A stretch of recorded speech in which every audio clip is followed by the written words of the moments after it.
Hello, good morning everyone. Thank you. First thing first, I would request everyone to put your phones on silent so there's no interruption in this amazing talk that we're going to have today. I'm very glad to introduce our most Sunday speaker for today, architect Anuradha Guglani. Architecture, interiors, and landscaping are her areas of expertise. Being the daughter of an Air Force pilot, Anuradha has moved across India during her upbringing, which she believes has made her multifaceted and multi-talented. Natural living, gardening, healthy cooking, practicing aerial yoga, endurance, cycling, swimming in the ocean are some among her many modes of rejuvenation. This close to nature lifestyle also reflects in her architectural practice. She believes she has learned a lot from the wisdom of the building practices of the past. She is also a sculptor and a furniture designer. Restoring old houses is her passion.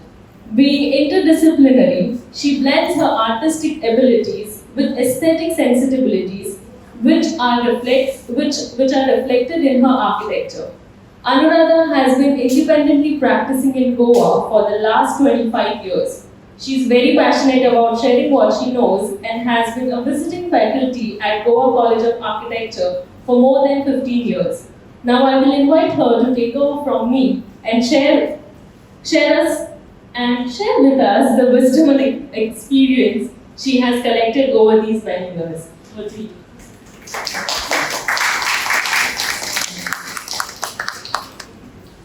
Good morning, everyone. Good morning. So if I tell you about the 25 years of my life, I think we'll be sitting here till evening. So not all of it, but being a Sunday, it's going to be since it's a relaxed, chilled out morning, we'll not make it into like the 15 years of teaching of college kind of a lecture. So we'll make it very informal. And I will take you through a journey of how, after I came to Goa, and being a kind who has always lived in the old school where we never threw out anything. We picked up everything that we saw could be turned into something and valued everything that was with us and tried to reuse it or turn it into something of use, if not something of decoration. But that heart of throwing away everything was not there in me from the beginning. So when I came here and I used to take walks on the beach, I used to come across driftwood, then a lot of other waste as I started my practice in architecture, interiors, a lot of waste material which was coming out of the industry. So started using and doing things with it because of the inherent nature of, I think, to do with my mom also. She also taught me all along while growing up that when you do your birthday cards and all, recycle your old things, make your cards like that. So we never bought anything, we were always doing things out of what was there. Even in the kitchen, it was like this. You have something, you create something from what you have, rather than follow recipe books and go by the book and go to fetch this and fetch that. Nowadays, architecture industry has also become like this. If you don't have the time or the creativity or the inclination, there are ready products. If you go for interior shopping, literally materials and all which are sold or displayed at the dealers, everything is almost ready. You just have to assemble it. That's what a designer's job these days is. You just buy things which are already, palettes are made.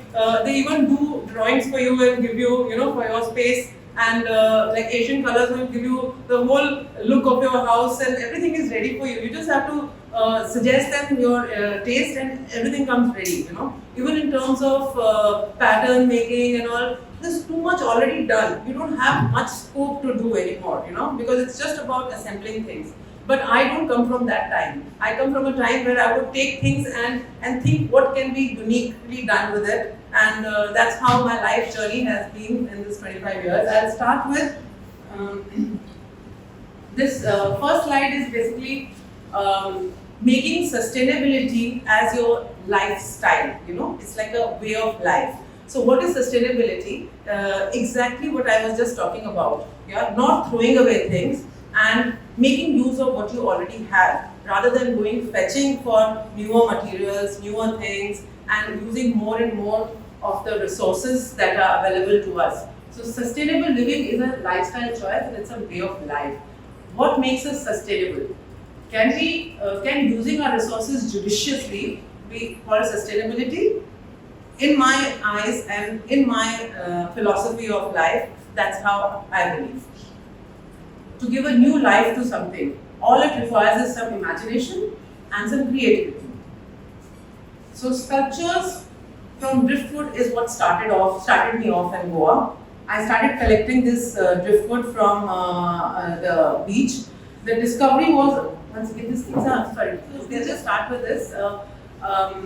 Everything, in the meantime, everything about architects is about proportions, yeah? And everything about architects, for architects, is it starts with a human being, right? We are the users of every space that we design. So inherently, human being, our body parts, our proportions of things, and playing with the proportions and trying to create some interesting experiences or putting out an idea, I think came naturally to me. So all the firms that I was working on turned out to be to do with human beings. Yeah.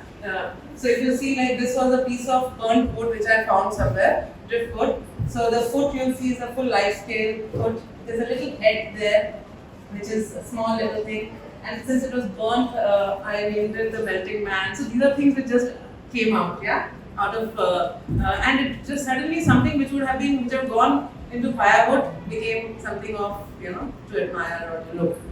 Many things like this came about, and then trying to find a name to it is, adds little interest to your life, what sort of what you do is a lot of art. Crab mentality is basically people climbing on top of each other trying to reach the top. These are all one piece of wood, and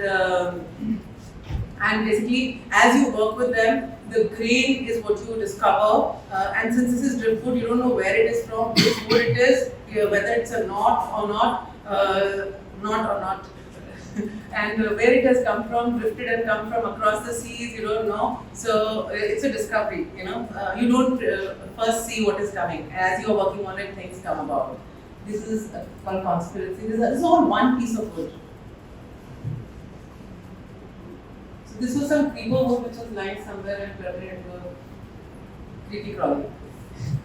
And playing with the proportions, I'll just run through these things since eventually we have to talk architecture.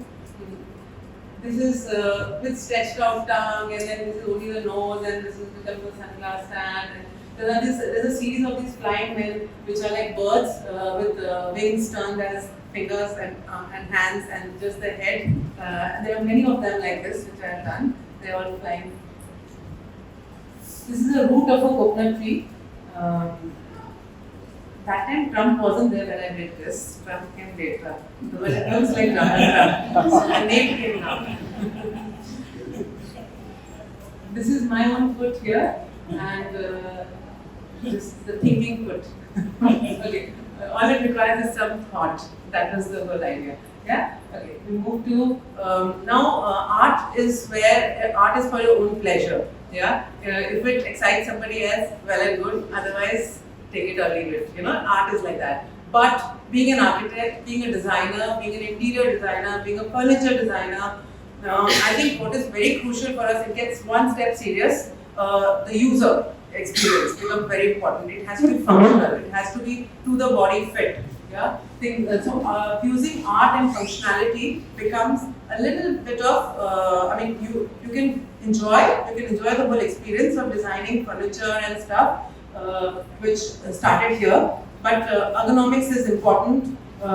Structural stability is important because it has got to do with looks, art, and the technicality of the material, understanding of the material, the joineries. Many things come in the way, but also they're not in your way. Actually, they are your guiding factors. Yeah, for to bring up a new design. So this is out of waste wood and roots and stuff.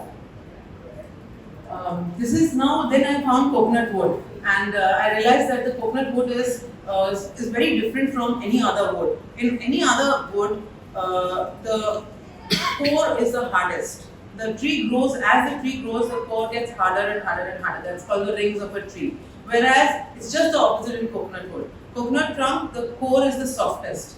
It's the outer side which can be used for something if at all. So when they split wood and they make washe, what they call as beams here in the construction of old houses here, which was just roughly used, the inner part was always discarded because they would split it and then the inner part was discarded. So I realized that only the outer one is what I can use, but I didn't want to use it so roughly, so I took it to the mill and got thin sections cut out of the outer part because we couldn't use much of the outer part, it's just that much. So got strips and strips and strips out of it, and then I started exploring it in the form of furniture. But coconut is, if you must have seen, it withstands wind load on the beaches, it sways but it will not really easily break. So it has very good fiber in it and tensile strength. So utilizing that, even thinner sections can actually take a lot of load, and also cantilevers. So this is like with one leg in the middle and one there, here, that's all, it's all cantilever, but it stays very well because of the tensile strength. So understanding of the material and then working around it is also good. I could have done this with probably, I'm just not with mango wood. I wouldn't have been able to do it. I wouldn't have been able to do it with many other types of wood which don't have that much of structural fiber in it. Yeah, this is a lot of mango wood. This is like I had my living room, and it was a huge space, and I had introduced a whole tree in the middle, an old tree. I had opened the roof up and brought the whole tree inside in that huge room, and that tree was like a centerpiece. It was an old tree, died, but it had its full branches and everything. I think some of your captain and Shell have seen it somewhere in my own. So so in the villages you used to have a tree and chalk like people used to sit around it. So I made a series of chairs which looked like human beings, and they were all around it. So you could just go and sit on them, and if you're not sitting there, the room would still not look empty. It was still looking. It used to look full with different people in different postures, but those were the chairs themselves. So these are some experiments, more experiments with other kind of wood. So I have not ever stuck to, I have done work with teak, which is the most commonly used wood by everybody. As a thumb rule, people only go for teak. Local Goa teak I have worked with a lot, which I'll show you some pictures. But any tree, for me, any tree which has done its life, full life, 60 years and above, 60 years and above is already hard and can be used for anything. All you need to figure out is if there are knots or not, because nature, you don't know when it can snap and break, or if its fibers are not running through and through. If there is in between a knot, then it can break there. But all the other, as long as it has lived its full life, it is strong. Yeah, you just need to season it properly. Further, after cutting, that means you need to dry it and you need to, air it out and all that, and let it go through 1 or 2 seasons. That's called seasoning, basically, letting it run through seasons. Nowadays, we do artificial seasoning. We put them in chambers and we create the situations and whatever. Yeah, we infuse it with termite-resistant things and all that stuff. But I have always gone through the natural process. Patience, it's okay, because you can, in the meantime, you can do something else. It's okay. Life is to use for many things. So they've all been seasoned naturally over 3 years, all this, but they were all old wood which came out from my own house, which was basically the dying trees, which had seen their time. I never let them be turned into firewood, because for me, as I said, even mango tree or even chion there are many local names which people have always gone and used them for firewood. I've taken all of them and converted them into furniture, and they have been tried and tested. They are still with me, and lots of been sold out, given out, whatever, exhibited, and they're all in perfect condition. Yeah. If at all something fails, is your own joinery retail, not the wood. Yeah. So these are all different. So this was an exhibition which this is all done for an exhibition which is basically abstraction and from geometry, and I just made sure the whole purpose was I don't want to see a chair with 4 legs. So everything but 4 legs, anything but 4 legs. So it was just enjoying more triangulated geometry and stuff like that, and just exploration.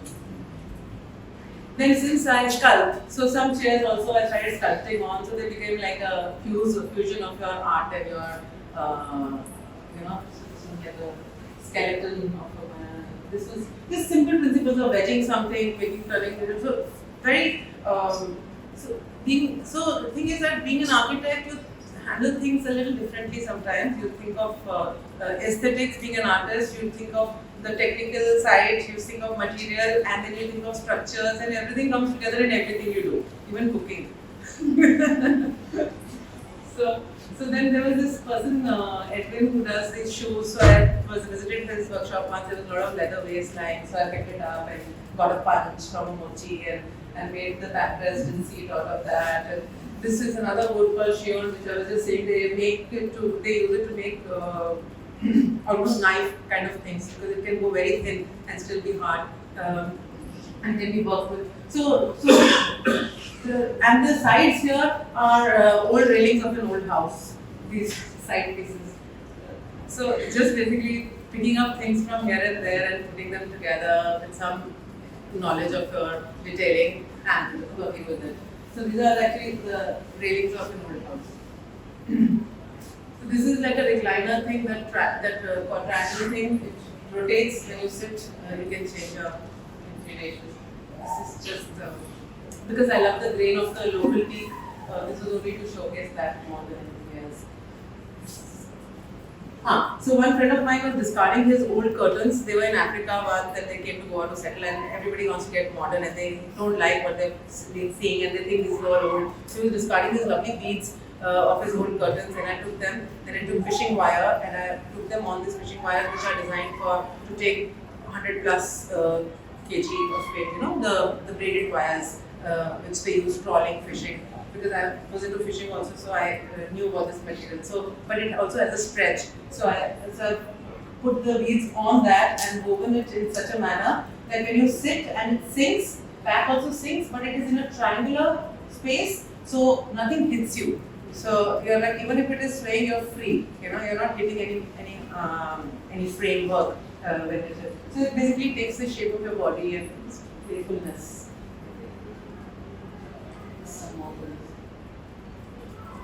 So anything but conventional fallets. So this is just experimenting with forms and geometry.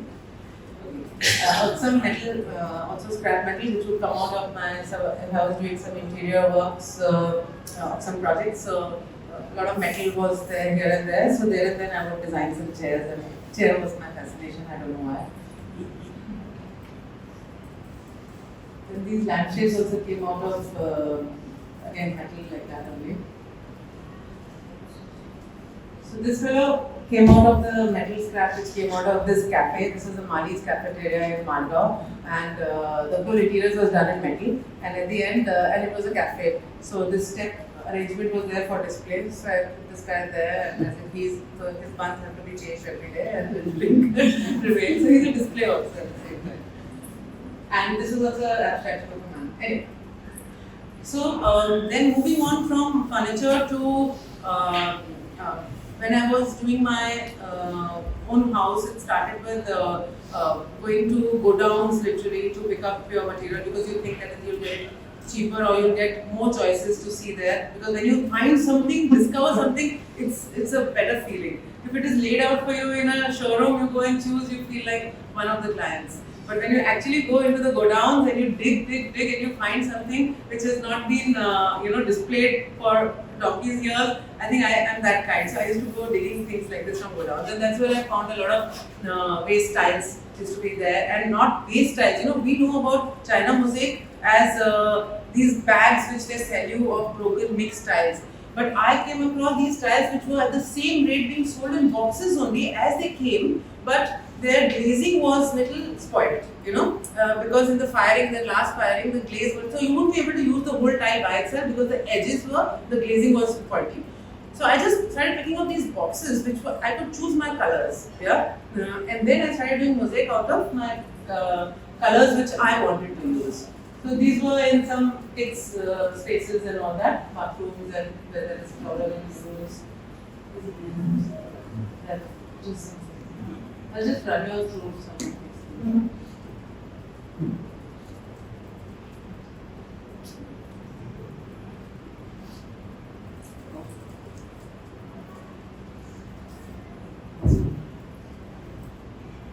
In different spaces, mostly bathrooms, because I love bathrooms. And I also believe that when you sit there for this whatever 20 minutes, half an hour, some people sit longer also. That's a time when you're doing nothing, literally. And if something interesting is there in front of your eyes, then at least this, it keeps you interested. You know how we always keep finding forms in the tiles and broken chip tiles on the floor when we are sitting in the bathroom. So that kind of a thing, making shapes and imagining things. So if there's something like a mural or something to look at and something intriguing, it's always interesting. So also now in this, I was just sitting and finishing this seat. And while we are finishing this seat, I don't know if it's visible, that's a hand which is carved there. Yes. Yeah. So as the mason, 6 o'clock, he was leaving, and then this was all plastered, and he left it halfway. And as he left, I just thought I'll turn this into a hand and the whole seat, like as if people are sitting. But there I didn't want to do, so I just did the China mosaic of like buttons and legs, 3 people. But this spot I just went and it was wet, so with a hairpin only, I just carved the hand into it. Next day he came and there was a hand there, and he said, "Ma'am, what to do?" I said, "Just leave it as it is." This is the thing. Just wait. Okay, now getting to serious work like architectural work and interior work. This is all the your fantasies, your fun part. All this is all fun part. Now getting to using of recycled wood. Yeah, there are a lot of places, old houses which are being demolished in different parts, colonial houses mostly in Bombay and Pondicherry side. And wherever there are Portuguese, British have been there, those old houses have been demolished and a lot of wood is being sold. So old beams I've been buying these old beams and getting them planked on the site itself and using them to make your doors, windows, flooring and whatever, but on site itself. So I'll just show. Okay, here this is pine wood which is used for boxing, for packaging. When anything comes for scrap pack, you can buy this. So this is just for interiors of the packaging wood is used. Now this is a project where I've used, all of it is done, the doors, windows, the decking, everything is done out of this old wood from beams. The old beams which were bought from old houses being brought down and on-site planked and worked with. This is also an interior for the same house it is. Even the walls and the roof beams, everything is out of waste wood, basically recycled wood. Recycling is the term for it. Okay, everything out of that. Here even the brackets are from some old houses which are these Gujarat Havelis and all that, but used in a modern context. It is used differently. Now I'll get on to architecture.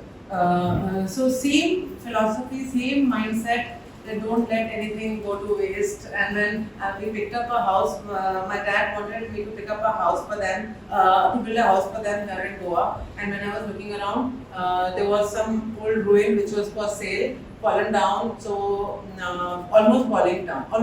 For people, it was fallen down, not for me. Yeah. So we paid for almost for the land, and we picked up that place. And then I started my whole journey of restoring old houses. Back then. And I know back then there were very, very few people who were doing this and nobody valued these houses. That's how at that point in time you could buy these houses with no value attached to the house, only the land, because it was a liability for people. They were not looked after, they were, basically a liability. So people wanted them to fall down so they could build something big and get more money out of it. So back then when I started doing this, I think one of those very few people who were the ones who started doing this. Yeah, at that point in time, people wouldn't do this. So this is my own house, which I'll be showing before and revitalized pictures. So you will see that kind of a beautiful house. People thought back then should be demolished.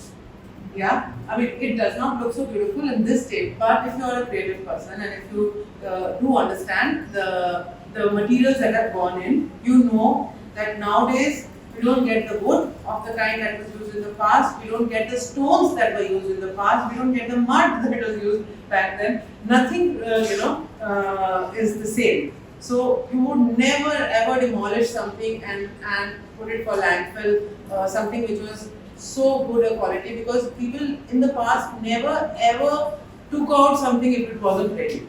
You know, our whole mindset is very different in this time. Yeah, we don't believe in things lasting. You know, we don't want things to last. Our whole culture has changed. Our mindset has changed, and we don't feel guilty scrapping something, putting it in the dustbin.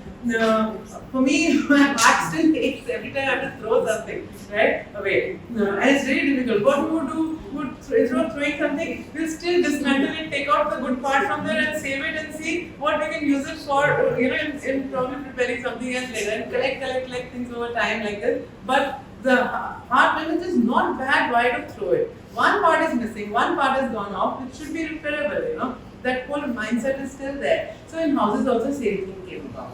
Yeah. So I worked around that, basically stripping off the old plaster in places because it was bulging and there was air gap inside and it was falling off on its own. So when I stripped, I found that the stones inside were so beautiful. There were lovely arches which were hidden. So I started exposing things, Anyway, so this is before and after pictures, preparing of whatever is there, adding some things to it for utility. But more important than anything else is making it comfortable for your modern day living. The whole purpose why people started seeing these as a liability. Yeah, to get to the core of it. What is it? Yeah, of course, it is not. It used to have those things, right? Toilets behind, like the kitchen was somewhere, it was of different kind, and it didn't have those facilities that you would require now. Fine, we work around the layout, and also what I found was a problem in most of the houses, except for these wraparound galleries with a lot of doors, which is mostly only in front, and if at all it had a courtyard, it was lovely, but if not, all the rooms were very dark and very badly ventilated. Yeah. So this was one thing which I think the first thing I go for an old house, when I get an old house, first thing I walk around this. That's all that you need to do. Yeah. But there's an advantage that you could change a tile and put a glass there. But that is for light, that's not for ventilation. That can brighten up the space. But the connectivity of inside, outside, and that feeling of that what it does to you, I miss it in houses like this. Yeah. But galleries, learning from the wisdom, as we just spoke, as she was introducing, there's so much to learn from these houses. It's not about the elements, it is about the spaces. Yeah. It's about the why are these galleries? It's not an architectural element only, it's not just an aesthetic element. These are all recesses created so you could enjoy all the seasons of the year. Yeah, you could keep the doors open. All your wood and doors were protected. You could keep them open through the year and enjoy the rain. You don't have to put plastic in front of your houses. You don't have to keep maintaining and repainting the houses. I think this house I painted after 15 years. I'm telling you, when it was renovated, it was painted. After that, after 15 years, it was painted. Yeah. So these houses not only don't weather so easily, in the sense that, and even when they are weathering, they look so beautiful. So anything, I believe, during its construction stage, at every stage, if your house does not look beautiful, or the structure that you're building does not look beautiful, even if it is structural stage, even if it is in beams and columns you want to do, for whatever we do, if at every stage it looks beautiful, it's going to be a beautiful house.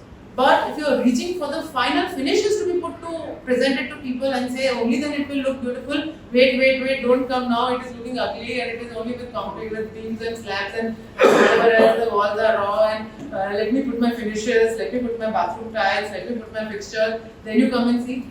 That means it is not, it's not good design. Yeah, it's only makeup at the end. Yeah, something to be beautiful, a piece of architecture to be beautiful, it has to be beautiful from the word go. From the site has to be beautiful, your materials used have to be beautiful, they have to be beautifully used, the spaces have to be beautiful. It's not about the finishing at all at the end. Yeah.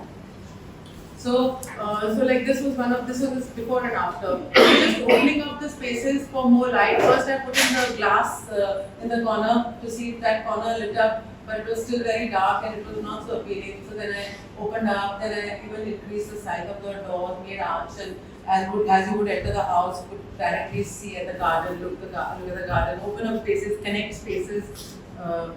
And where I didn't want to open up too many openings, then from the top, putting in things, but a rhythm in it or basically these you understand your movement of sun, how it is moving and how the play of these beam of lights will be through the day. So you kind of work around what you have and also create some interest in the space. This is all before and after. This is the same house. Many things added to so that the nature is brought in and inside outside kind of merges. Yeah. These stones that you see are in that waterfall like thing. Here, these stones I discovered them as the platform was made for the kitchen, the old kitchen behind, and it was tiled and it was covered up. When I broke that, then I found these big stones, and the old stones are like rock solid. So I just carved in them and made a little waterfall there. Just little sound, play of sound in the room. This is all within the house. Just to tell you, this is the dining area. So the pool and so it's things just flow into each other, the spaces. And of course, I used to exhibit my works there. So this is a picture from that time. The same chairs that you are seeing are here as well. Okay. Now, this is another project. It's in Kabuli here. The client came up with bought this house. That's the house, and he wanted to do a resort here. Yeah. So he told me, I've bought this place, but it has a plinth. So use the plinth because it's in CRZ area. Use the plinth and build me a hotel. I want to run a hotel in Kanpur. That's how the client came up to me. And I went there and I saw this house. I said, what do you want your theme of your hotel to be? Yeah. He's saying people are coming to Goa, so it should look Goan. So I said, if you want something to look Goan and you already have something there, what if I suggest that I will not, but you spend the same amount of money that you would be spending otherwise, but in that I will work around what I already have and give you a heritage theme to your resort. Are you okay with it? He says, fine, if you think you can do it, fine, but don't make me overspend. He said, not beyond what I would be otherwise spending. This is my budget. I said, fine. Within that, then if you see the amount of changes that have been done to this, the windows have been turned into doors, they've been widened, awnings have been put, verandas have been added, many things just so that the walls remain better protected and all the openings that I am making larger should also stay protected, and you kind of want to step out and look out. Yeah. Otherwise, that bare facades which were there were getting the beating, and they needed to be. They would have been. I mean, you would need to paint them all the time. Every year, maintain. So this way, a lot of surfaces get, the same, protected. Then even adding things like that dormer roof, you can see, which is added in the roof. It's a so I added. There was a lot of volume inside, so I added a mezzanine space, which I'll show you a picture of later. This full view from inside. So just pulling up the roof like this gave me additional head height inside and also brought a light into that space, and it became a much more usable space later. This part is a new addition. This green part and everything beyond that is new addition in terms of even the building. Yeah, but it's following the same language. Yeah, but a little differently, but same language. Or I've tried to merge the two. Yeah. So basically the yellow part becomes their private residence and all this part becomes the hotel. So it's like a homestay come heritage resort feeling. So it's got some 9 rooms and 4 bedrooms for them. So about 13. It's quite a large space. It has all its services as well. So now what is already big and massive from the old house, fine, yeah, but I cannot recreate that in the extensions. So what to do? So I worked upon the rest of the area as if it's an old settlement, like Fontanier or when you go. So the whole theme of being in a settlement where some are large houses, some are small, and use of those colors and the elements, and also like the sofas, seats, and so that kind of a theme was was adopted by me, and I did the rest. All the old plinths were there, so on the old plinths I could do only, right? So it was a big stone room, a big toilet, or something, a coconut room, where so all these plinths were there. So I just used those plinths and I created an experience of moving around, moving through a settlement. Yeah. For this project. So this is just I don't know if people will understand because I didn't want to put any drawings, but if you see a section of how it was and how the mezzanine has been introduced and the dormer roof and 2 dormer roofs have been introduced, so the space quality has changed inside. But I can, that was the old part which I restored, and this is the new part which I added. These are the new things which were added, new spaces, all the new spaces, which basically bringing in light through the roof and this whole thing of inside, outside, and every room I gave a private veranda, even though they were part of the same space, but each one got a little balcony for themselves, and then they would move out from there into the main balcony and from there to the restaurant. Like it was just a move. It was a small space, but how it was tackled just with the help of these benches put here, there, and segregation of spaces. That it was enhanced. This is the interior of that same mezzanine space. How after introducing those dormer roofs, how it. This is basically their an additional space they got. Just running you through the slides now. Now this is another project which is at the moment it's going on in Vanalam. So only up to what is done I am sharing pictures of. It's a these are like before and after pictures. So the entry to this house, this is the face of the house, but to come here you have to come from the side. This is the side. So this is how one would be coming. Everybody would be entering from here. So I just thought that to make this whole facade interesting while they are walking, because they'll be walking at an eye level, at a lower level, right? So I just did like every window, different types of moldings around all the windows. Then I added balconies also, so it's a little more interactive. It's not like a face. So and below the balcony, all the corbels are all of different kinds. So it's like a little like a museum wall, So when they're walking, they're kind of experiencing and being, seeing something, the heritage of all the styles that were prevalent in Goa. Different types of balconies and cornices and details. So this was just an experience added to the facade. Sorry, I did not work on this slide. It's not arranged. Anyway, there are more pictures like that. This is like the before and after. You see a hall, the ballrooms. This is how it was, and now I've done this to it. So when you strip, take the natural stone which came out, I exposed a lot of stone, but kind of framed it with plaster. So the stone itself is like a work of art. It's like just bringing out the beauty of natural. So if I leave it full by itself like that, it was too heavy to the eye. So I just added work around this. And the ceiling, I did it in the old style, but it is an acoustic ceiling. It has got, so it's a ballroom. It's got full layers of all the acoustic, because they have functions here in this space. So these are also some spaces which were, actually there was a courtyard here, but there was a passage like veranda all around. So there was no halting space. So I just introduced some spaces like this. In between, which are like halting spaces, you can sit and watch. So this arch was introduced there and opened up the space, so you can look at the courtyard. So it is not just pushing you through, but giving you spaces to halt. This is another room where I opened up the thing, but I did not replaster the walls. But the flooring I kept light, and the ceiling was light, so it kind of balanced it out. This is another bedroom. Okay, the using of lime plaster and IPS work is what I love doing. So all the bathrooms in this are a play of this, and there are the tiles which are used in the bedrooms. They are also mixed with this in places, so the kind of spaces flow, and even if it is, so these are just play of different colors and oxides and IPS and plaster, lime plaster. And this is a little bit of modern touch to it, but can't help it. Yeah, I think that's it. So, I'm not covering more works because I think we've already done 75 slides.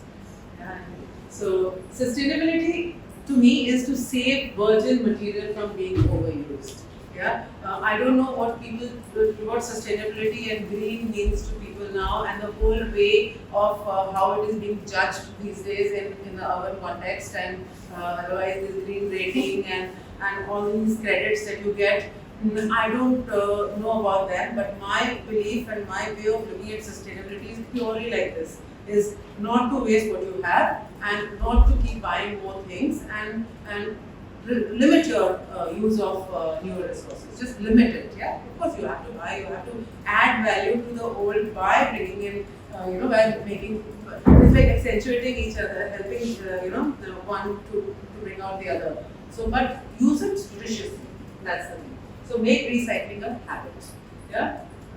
And exercise your mind to bring about positivity, because our mind is what determines all our moves and moods. So, being an architect, everything about your play of light, textures, spaces, the experience, everything arises out of our mind perceiving it, and a designer's mind who is trying to subconsciously create it to bring about positivity. Yeah, but very subconsciously, very subtly. So the same things that we have, just through my examples, I've just shown you the same thing which wasn't so appealing or interesting or of any value has been transformed, whether it is sculpture, furniture, or architecture or interiors, into just by mind, just by use of the mind. So I turn what people see as trash to something that I consider treasure. That's the contribution from my practice, being an architect. And I believe everybody in their field can do the same. You don't have to be an architect or a designer. You could be a chef. You could be textile. You could be carpenter. You could be not carpenter. These are still creative fields. But I said food, fashion, clothes. Yeah, in anything. Yeah, you just a little bit of mind, a little bit of creativity, a little thought, and some little bit of patience and work, and you can just do it with anything. Yeah, why keep buying more and more and more? Let's make the best of what we have. Yeah, thanks.